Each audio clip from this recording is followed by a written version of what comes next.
Hi, this is Heather White, Programs Coordinator of Artists and Communities at the Andy Warhol Museum. Today I'm going to show you another Warhol technique you can experiment with at home. This technique is called radical cropping.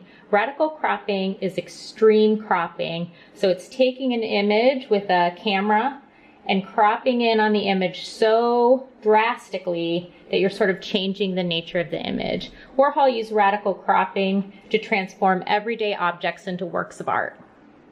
I have a few examples here of some of the works that Warhol made with this technique. So this is the catalog for the Revelation show that just wrapped up at the Warhol Museum.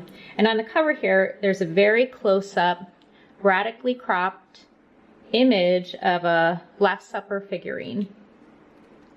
And in the catalog here, there's a couple more of these beautiful Polaroid images that Warhol took of these really simple figurines that he had acquired. Warhol used radical cropping to make silkscreen paintings as well. Here's another Last Supper figurine. We can see here that in this painting of the Mona Lisa by Da Vinci, he's taking the original source material from an encyclopedia of an image of Mona Lisa, and he's radically cropping it to make a silkscreen painting. So this one you can see Mona Lisa's face, but in this painting you see just a detail of her hands. So it really changes the way we think of the Mona Lisa.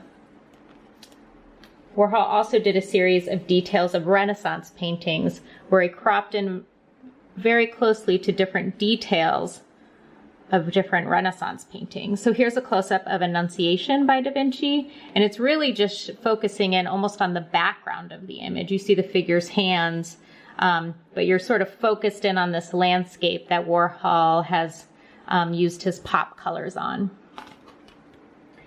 So the things that you're going to need are really just a way to take an image. I have an iPad here. And what's great with my little iPad case, it kind of works as a tripod.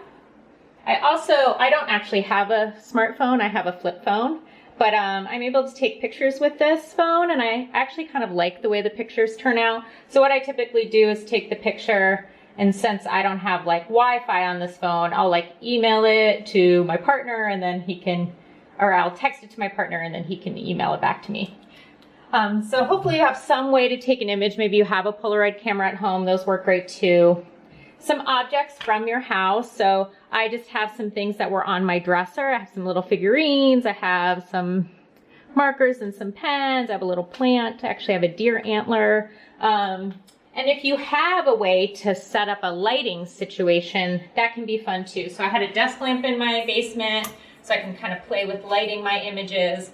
And then I just draped some paper against the wall to create some colored backgrounds. So I have a pink one and a yellow one.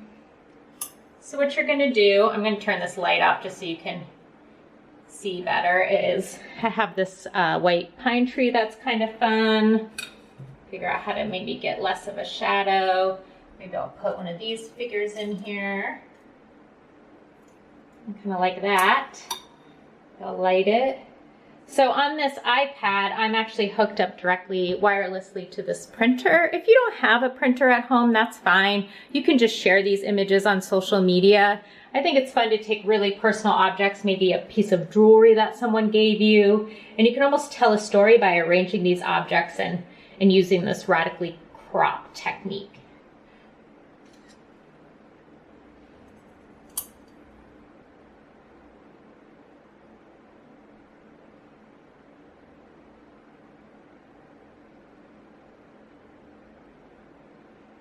So another fun thing that I was kind of experimenting with was taking some of my radically cropped images that I've used or taken, and then actually re-putting them in my sort of my composition.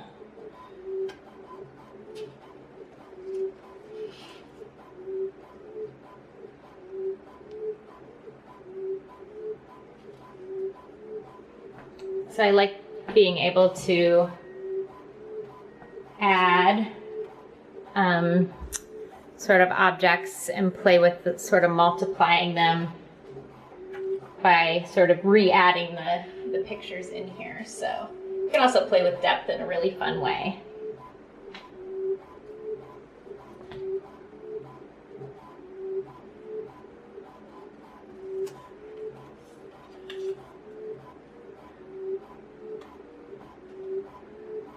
So we'd love to see your experiments with radical cropping.